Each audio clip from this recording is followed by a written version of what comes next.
Так, почищаем немного работу, особенно тени, мастихином, palette knife по-английски. Вот, потом немного почищаем тени, опять же, наждачной бумагой, sandpaper, вот, чтобы тени были более прозрачные. Дорабатываем мастихином, вот так.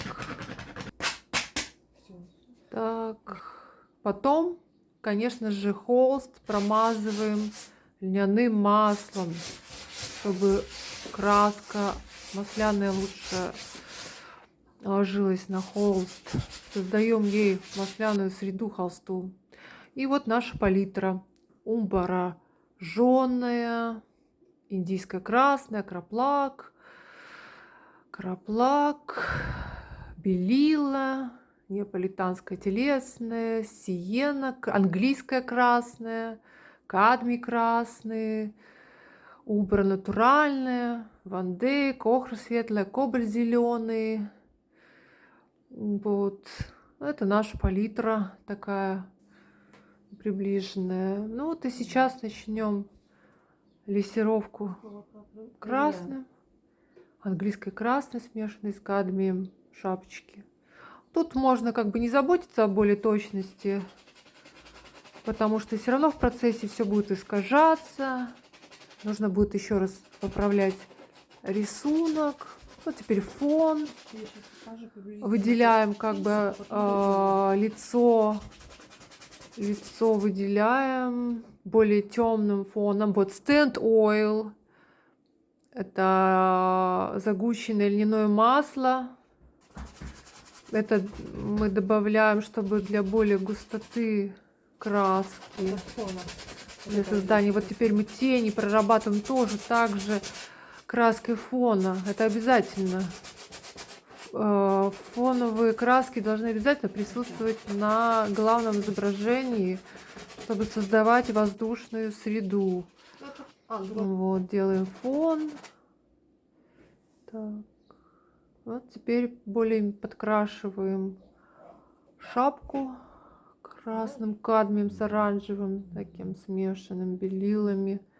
И прорабатываем тени таким оранжевато-зеленым тоном, таким теплым оранжево-зеленым тоном прорабатываем тени, чтобы Рембрандта всегда были достаточно теплые тени. И вот наносим такой телесный тон. Начинаем.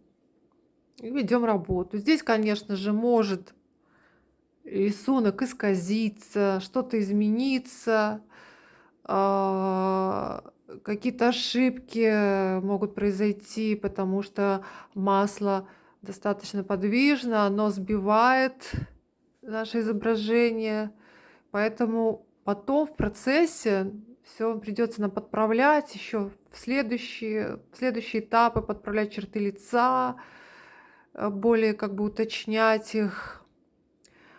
Ну, это уже будет дальнейший этап. Сейчас можно на это не обращать внимания, если мы увидим какие-то искажения, какие-то ошибки. Нам сейчас главное создать такую вот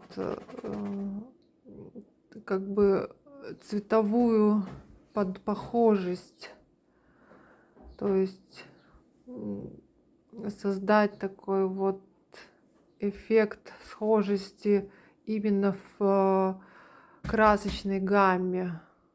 Так что черты лица мы потом будем когда будем делать последующие лессировки, мы их подправим, сделаем более точными, также вот исправим какие-то ошибки. Вот, пожалуй, все.